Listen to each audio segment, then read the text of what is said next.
Polish అంటారు చూసారా? అంటే నేను వేసుకోలేదు కానీ మామూలుగా ఆడవాళ్ళు ఎక్కువగా వేసుకుంటారు చూసారా?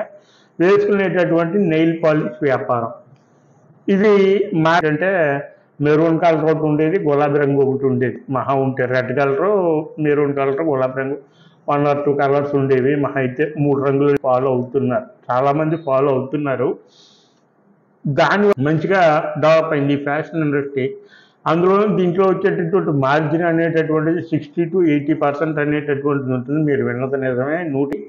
ఈ నెయిల్ పాలిష్ని వాళ్ళు డైరెక్ట్గా ప్యాకింగ్ చేసేసే వాళ్ళు సేల్ చేయడం అనేటటువంటిది ఉంటుంది. మీరు దీన్ని అంటే అనేటటువంటి పీస్ మీకు చాలా తక్కువకు రావడం జరుగుతుంది. ఈవెన్ ₹10 లోపు మీకు కాస్ట్ అయ్యేటటువంటిది అవుతుంది. ₹10 లోపు పడుతుంది. వాటిని మీరు ఇక్కడికి తీసుకొచ్చి మీరు అలాగని అందరికీ ప్రదర్శన చేసుకుంటూ కూడా రావాల్సినటువంటి my dear friends, welcome to my channel. ఈరోజు నేను చెప్పేటటువంటి బిజినెస్ ఐడియా ఒక ₹1000-1500 నుంచి కూడా మీరు మొదలు పెట్టచ్చు. అంటే మీకు ఓపుకుంటే 10,000, 20,000, 1,00,000 మీ ఓపిక అనుకోండి. స్టార్టింగ్ అయితే 1000-1500 నుంచి కూడా మీరు మొదలు పెట్టేటటువంటి వ్యాపారము. చివరి వరకు ప్రశాంతంగా వినండి. మీకు ఏదైనా సందేహాలు ఉంటే కామెంట్ రూపంలో తెలియజేయండి. కొత్త వారైతే దయచేసి నా ఛానల్ని సబ్స్క్రైబ్ చేసుకోండి.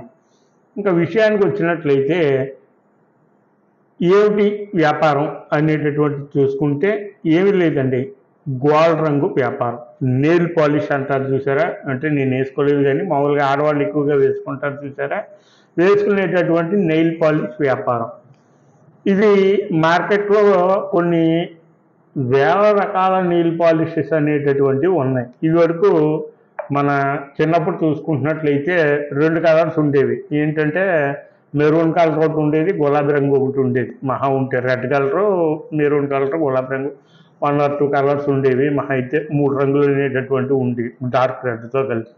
ఇప్పుడు చూసుకుంటే నవేడేస్లో చూసుకుంటే దగ్గరగా అవి 12 ఏ చీరకి కలర్కి మ్యాచ్ అయ్యేటటువంటి గోల్డ్ రంగులు, అదేవిధంగా ఏ డ్రెస్కి మ్యాచ్ అయ్యే గోల్డ్ రంగులు, ఈ బ్యాంగిల్స్ కలర్కి మ్యాచ్ అయ్యేటటువంటివి కూడా ఫ్యాషన్ అనేటటువంటివి ఫాలో అవుతున్నారు. చాలామంది ఫాలో అవుతున్నారు.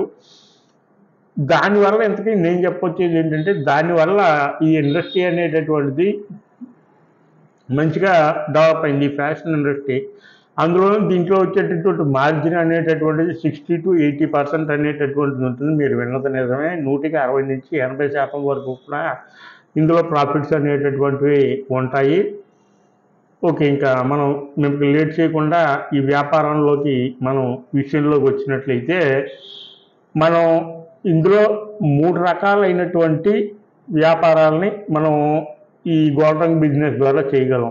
ఒకటి, మీరు ఢిల్లీ కానీ, ముంబై కానీ, మద్రాస్ కానీ మీరు హోల్సేల్ మార్కెట్కి కనుక మీరు వెళ్ళినట్లయితే ఈ బాటిల్ తోటి రకరకాలైనటువంటి ఈ నెయిల్ పాలిష్ని వాళ్ళు డైరెక్ట్గా ప్యాకింగ్ చేసేసే వాళ్ళు సేల్ చేయడం అనేటటువంటిది ఉంటుంది. మీరు దీన్ని అంటే ఒక షీట్లోకి వాళ్ళు ఇవ్వడం అంటూ ఉంటుంది. ఒక షీట్లోకి 100 పీసెస్ అనేటటువంటివి ఉంటాయి. అటువంటివి 100 పీసెస్ 50 ఉన్నది ఒక కేసు అనమాట అండి. అంటే దగ్గరగా మనకి 5,000 దాకా వస్తాయి అందులోను. అటువంటిది ఒక బంచ్ అనేటటువంటి పీస్ మీకు చాలా తక్కువకు రావడం జరుగుతుంది. ఈవెన్ ₹10 లోపు మీకు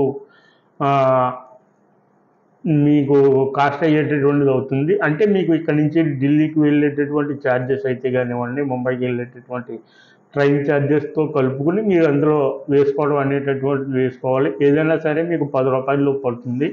వాటిని మీరు ఇక్కడికి తీసుకొచ్చి మీరు షాప్స్కి అంటే దాని మీద విత్ బ్రాండ్ నేమ్ తోటి మీకు వచ్చేద్దండి. నెంబర్ ఆఫ్ కలర్స్ అనేటటువంటివి ఉంటాయి. దాంట్లో నెంబర్ ఆఫ్ కలర్స్ ఉంటాయి. 12 కలర్ నెయిల్ పాలిష్ ఉంటుంది, షైనీ నెయిల్ పాలిష్ ఉంటుంది, ఆ తర్వాత గ్లిట్టర్ అని ఉంటుంది, ఆ లోపల ఈ చెంకీలు కింద ఉంటుంది. అందులోనే నెంబర్ ఆఫ్ అనేటటువంటివి ఉంటాయి. ఒకసారి మీరు ముంబైకి కానీ, ఢిల్లీకి కానీ హోల్సేల్ మార్కెట్ కనుక వెళ్తే అక్కడ మీకు అసలు గోల్డ్ రంగులకు సంబంధించినటువంటి చూస్తే మైండ్ బ్లాక్ అయిపోతుంది. దగ్గరగా ఒక స్ట్రీట్ అంతా ఈ గోల్డ్ రంగులకి, ఈ ఐలైనర్స్కి, ఈ హెయిర్ పిన్స్కి సంబంధించినటువంటివి హోల్సేల్ షాప్సే ఉంటాయి. కాకపోతే అక్కడ ఏంటంటే 1, 2 చెప్పులు మాత్రం ఖచ్చితంగా ఇవ్వరు. అవి హోల్సేల్గా మీరు కంపల్సరీ మొత్తం ఒక బంచ్ పరంగా మీరు తెచ్చుకుంటే దీనికి పెద్దగా మీకు పెద్ద సంచిని లగేజ్ తీసుకోవాల్సినటువంటి పనేమీ లేదు. అలాగని అందరికీ ప్రదర్శన చేసుకుంటూ కూడా రావాల్సినటువంటి పని లేదు. రైల్లో కానీ బస్సులో కానీ వస్తుంటే ఊరందరికీ ప్రదర్శించుకుంటూ కూడా మీరు తెచ్చుకోక్కర్లేదు. దానివల్ల ఏంటంటే ప్రాబ్లమా అంటే ప్రాబ్లం ఏమీ కాదు. ఎవరైనా ప్రాబ్లం పెడితే ఇబ్బంది అవుతుంది. ఎందుకంటే దీనికి బిల్ ఏది అంటారు. ఎందుకంటే ఇవన్నీ అండర్ సేల్గా ఉండేటటువంటివి, కానీ వీటికి బిల్లు ప్రత్యేకించి ఏమీ వాళ్ళు ప్రొవైడ్ చేయరు. వారు కావాలనుకుంటే ప్రొవైడ్ చేస్తారు, కానీ ఏంటంటే దానికి ప్రొసీజర్ అనేటటువంటిది వేరేగా ఉంటుంది. దానికి మీరు ఒక జిఎస్టీ నెంబర్ తీసుకోవాలి, వాళ్ళ జిఎస్టీ నెంబర్ తీసుకోవాలి, వేబుల్ తీసుకోవాలి, దానికి ఒక ట్యాక్స్ కట్టాలి. ఇవన్నీ కూడా ట్యాక్స్కి సంబంధించింది. మీరు బాగా అభివృద్ధి చెంది మీరు పెట్టే 1000-1500 పెట్టుబడి కంటే ఆ ట్యాక్సులు కట్టుకునేటటువంటివి మీకు ఉంటాయి ఇనీషియల్ స్టేజ్లో నండి. నేను చెప్పేది తర్వాత అయితే మీరు కంపల్సరీ మీరు వాటిని తీసుకోవాలి. ఇనీషియల్ స్టేజ్లో మీరు అవి తెచ్చుకుంటే మీకు ₹10 లోపు ఒక్కొక్క ప్రోడక్ట్ అనేటటువంటిది మీకు పడుతుంది. దాని మీద ఎంఆర్పి 70 ఉంటుంది, 100 ఉంటుంది, 99 ఉంటుంది. అందులో ఉండేటటువంటి రకాన్ని బట్టి నెంబర్ ఆఫ్ ఎంఆర్పీస్ అనేటటువంటివి ఉంటాయి. దాని మీద ₹80 ఎంఆర్పీ ఉంటే మీకు దగ్గరగా ₹10-15 అనేటటువంటిది పడుతుంది. ఇంత వైడ్ మార్జిన్ అనేటటువంటిది ఉంటుంది కాబట్టి మీరు షాప్స్కి వేసుకోవచ్చు, ఫ్యాన్సీ షాప్స్కి వేసుకోవచ్చు, మీరు వేసుకుని డైలీ కలెక్షన్ అనేటటువంటిది చేసుకోవచ్చు. లేదు మీరే డైరెక్ట్గా ఏదైనా పాయింట్ పెట్టుకుని డైరెక్ట్ కస్టమర్కి మీరు సేల్ చేసుకుంటే మార్జిన్ అనేటటువంటిది మీకు భయానకంగా ఉంటుంది. ఒక్క గోల్డ్ రంగు మీద మీకు ₹50-60 మార్జిన్ అనేటటువంటిది ఉంటుంది. మనం అంత ఎక్కువగా అమ్ముకోలేం కాబట్టి, రైట్ అండి. వాళ్ళు డైరెక్ట్గా అత్తపాను వెళ్ళి ఈ ఒక్క గోల్డ్ రంగు కోసం వీళ్ళు ముంబై వెళ్ళలేరు, ఎవరైనా సరే వెళ్ళలేరు. ఎందుకంటే ఏ ఫ్యాన్సీ షాప్ వాడైనా హోల్సేల్గా ఏదో వాడి దగ్గర నెంబర్ ఆఫ్ ఐటమ్స్ వాడి దగ్గరికి ఎవరైతే వస్తారో వాడి దగ్గర తీసుకుంటాడు. నెంబర్ ఆఫ్ అనేటటువంటి వాడు అమ్ముతాడు, కానీ ఒక గోల్డ్ రంగు కోసం వాడు వెళ్ళడం. మీరు ₹10 కొనుక్కున్నారు, ఈ ఛార్జీలు ఒక ₹10 పడి అనుకోండి. ఈ ఢిల్లీ వెళ్ళి వచ్చేటటువంటి ఛార్జెస్ కానీ, ముంబై కానీ మీరు వెళ్ళేటటువంటి ఛార్జెస్, భోజనం ఛార్జెస్ అయితే ఉన్నాయి. ఇవన్నీ కూడా మీరు కొనేటివి ఇంకో ₹10 పడి మీరు కొన్న టోటల్ మొత్తానికి చెప్తున్నా. అంటే ₹10కి మళ్ళీ ఢిల్లీ వెళ్ళి వచ్చేస్తామా అంటారు. మళ్ళీ అది కాదండి. ఒక్కొక్క సీసాకి ₹10 చొప్పున పడి అనుకోండి, ₹20 మీకు పెట్టుబడి పడింది. దానికి మీరు ఇంకొక ₹10 లాభం వేసుకొని ₹30కి సేల్ చేసుకుంటే దాని మీద ఎంఆర్పి ₹80 అనేటటువంటిది ఉంటుంది. ₹80, ₹70 ఉంటుంది. ₹30-40 కనుక మీరు ₹20 ₹10 కానీ ₹20 కానీ 40 మీరు మార్జిన్ వేసుకొని సేల్ చేసుకుంటే పార్టీకి వాళ్ళకి ఇంకొక ₹40 వేసుకుని వాళ్ళు సేల్ చేసుకోవడానికి ఉంటుంది. ఎవరైతే ఏ ఫ్యాన్సీ షాప్ వాళ్ళైతే మీరు రెగ్యులర్గా ఇస్తూ ఉన్నారో ఒక 2-3 సార్లు వెళ్తే వాళ్ళు ఇస్తారు, మీకే ఆర్డర్ అనేటటువంటిది ఇస్తారు. మీరు మంచి క్వాలిటీ అనేటటువంటిది అక్కడ ఎంచుకోండి, కలర్స్ అనేటటువంటిది తెచ్చుకోండి. అదేవిధంగా ఆ సీసాలు ఏవైతే ఉన్నాయో అవి అట్రాక్టివ్గా ఉండేటటువంటివి, అంటే కొన్ని లవ్ సింబల్ ఆకారంలో ఉంటాయి, కొన్ని ఈ షేప్ మీకు తెలియని ఉంది, చూసిన వెంటనే అట్రాక్ట్ అవ్వాలి. మరి సీసాలో ఉండేటటువంటివి తక్కువ ఉంటాయి, ₹2, ₹3. అసలు వాళ్ళకి ఆ రేట్లో ఏ విధంగా వస్తాయి అనేటటువంటిది నాకు ఎప్పటికీ కూడా ఒక ప్రశ్నార్థకమైనటువంటి విషయమే.